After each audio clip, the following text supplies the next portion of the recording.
So today, we're back on Claressa Shields once again, because at this point, she's in full attack mode toward content creators. And on top of that, some leaked audio from Tasha K has surfaced, which we absolutely need to unpack. Y'all, this whole situation is messy from every angle. So, allegedly, Claressa Shields is upset with a light-skinned content creator. It's not clear exactly who she's referring to, but the commentary quickly turns into fat-shaming. And once again, I'm sitting here like, what are we really doing, you know what I mean? To me, all of this is screaming projection, every bit of it.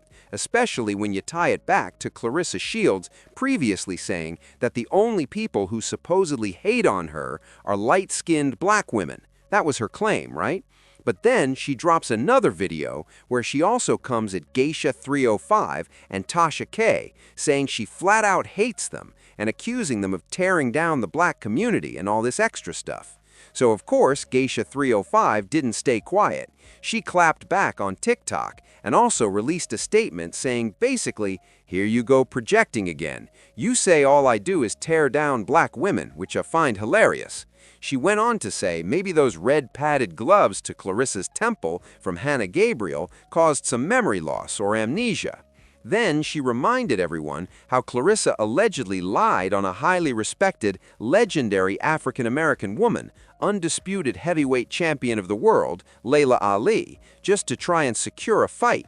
She said Claressa slandered her for years. Geisha 305 kept going, saying it's funny how people forget how Claressa went viral for sliding into the DMs of a man who was still married at the time, before his arranged marriage ended. She also pointed out that Remy is an African-American woman too, just in case anyone forgot. Then she wrapped it up with, "So who's really the cancer here, sweetie?" and topped it off with a postscript saying, "You are the real hater." That was all from Geisha 305, and she did not hold back on TikTok at all. Now, before we even get into the Tasha K portion of this mess, there's something that needs to be said clearly.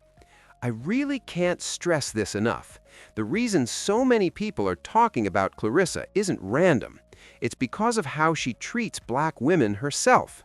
She's the one who consistently comes online and targets black women. She went after the mother of the kids whose toys were supposed to be donated to charity, and last time I checked, that mother was a black woman. She came for Remy unprovoked, again, a black woman.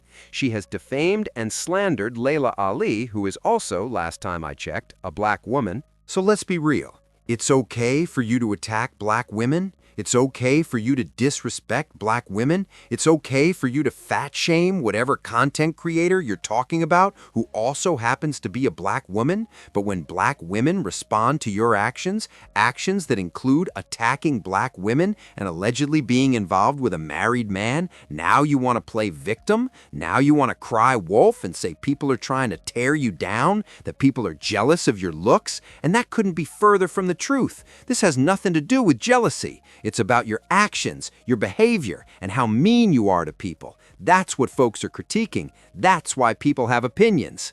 And let's not ignore this part either. You've got plenty of boxing content creators calling you out as well. But I noticed something interesting. You didn't have anything to say about the male content creators at all. Now, the other person I want to give credit to, because I'm not trying to catch any strikes over here, is the outlet called Celebrity Gossip News. They're the ones who have the Tasha K audio. They dropped a video, y'all, that's about 30 minutes long, where allegedly Tasha K is going back and forth in DMs and voice notes with Claressa Shields. Based on the timing of everything, it sounds like this exchange happened around Christmas or somewhere in that window. And that lines up with when Remy Ma exposed Claressa Shields, right? That's when Remy Ma allegedly released those text messages showing Claressa Shields begging Papoose to go public, begging him to tell her where he was, begging him to buy her gifts, and basically begging him to acknowledge her existence.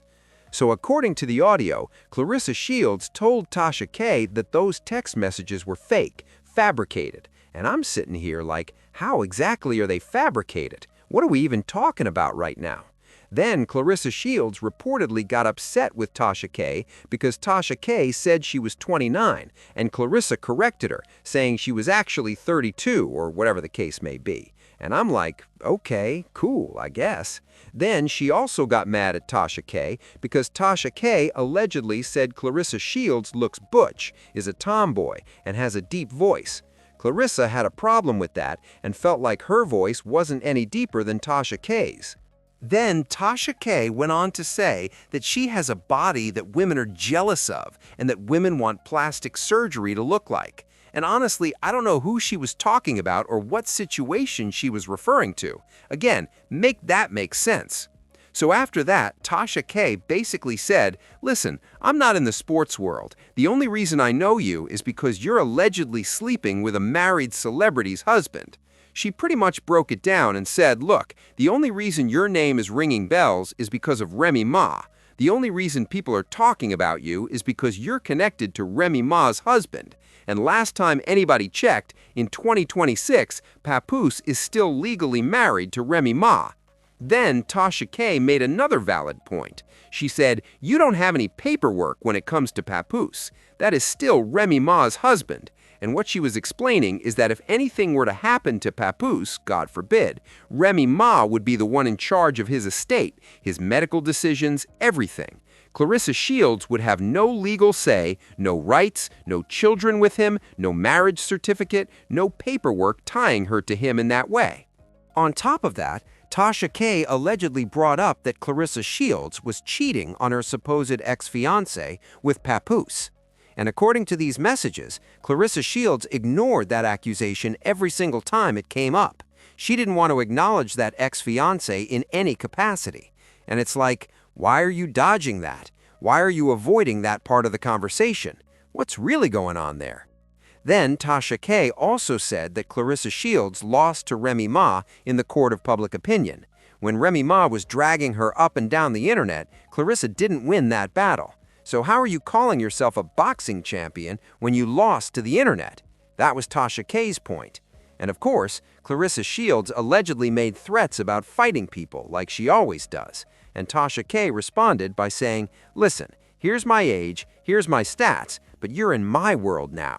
I'm not in your boxing world. You stepped into the celebrity news and gossip space because you're entangled with a married man who happens to be married to a celebrity. That's why Claressa Shields ended up on Tasha K's radar.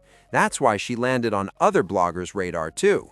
A lot of people didn't even know who Claressa Shields was, and even some people who follow boxing still didn't know her name until all of this drama with Papoose came to the surface. So then Claressa Shields tried to flip it and asked Tasha K where the receipts were that supposedly prove she's sleeping with Papoose. And that's interesting because not long after that, Claressa Shields herself started openly talking about her sex life with Papoose.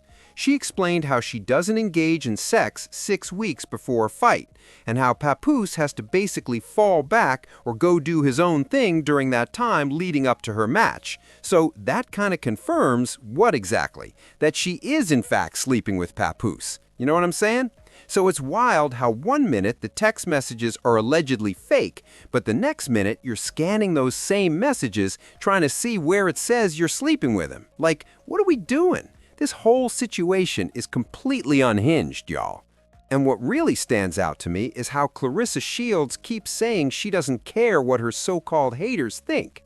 She claims she ignores anyone who criticizes her or has an unfavorable opinion. But the behavior says something totally different. It's giving very much, I will be in your DMs. It's giving, I will send you voice notes. It's giving, I will reach out personally if I feel a way, just like she's done with other people before. And to me, that screams chronically online instead of locked in and fully focused on training for this upcoming fight. So I'll ask again, especially for the people accusing others of just trying to tear Claressa Shields down. Are you actually going to her fight at the end of February? Are you pulling up to the match? Because if not, let's talk about that. And why is it that Claressa Shields is still spiraling and going on these long tangents about Papoose? Make it make sense. All of this over Papoose? Really? Then Tasha K threw in another jab, saying maybe Papoose should look into getting some hair transplants. And I'm not gonna lie, y'all, it was funny. It was funny because Tasha K is one of those people who can really go there. She can drag you. She can go low. She can go straight below the belt if she wants to. And compared to that, the things Claressa Shields chooses to complain about online are small, is petty, is nonsense. The real issue is this. She's mad because more and more people are catching on to whatever scheme she and Papoose are trying to run and push onto the public. And Tasha K basically said, listen, you want little black girls to look up to you. You want them to admire your boxing career. But she also said you're declassing yourself by being known as Papoose's entanglement. That was the point she was making. It's one thing to use your platform to be a role model, to highlight your boxing, your discipline, your accomplishments, but instead you're constantly tearing down other black women and force-feeding us Papoose like we're supposed to just accept this, when for decades everybody has known Papoose as Remy Ma's husband. And then it starts looking weird. It's like you're trying to be Remy Ma. You're trying to rap now. You're dressing like her. You're arguing online the way she does. You're trying to get on a reality show on Zeus. Remy Ma and Papoose were already on Love and Hip Hop. Now you're talking about having a baby too? When Remy and Papoose already have a child? It starts to feel like you're trying to morph into Remy Ma and convince people that this is normal. And it's like, make that make sense. So anyway, that's that. That's all I've got. Finito, finito. End of the road, end of the line for this video. Let me know what you think down in the comments. Don't forget to like, comment, and subscribe. Hit that notification bell so you're notified the moment I drop new content. And with that being said, I'll talk to you all again very soon.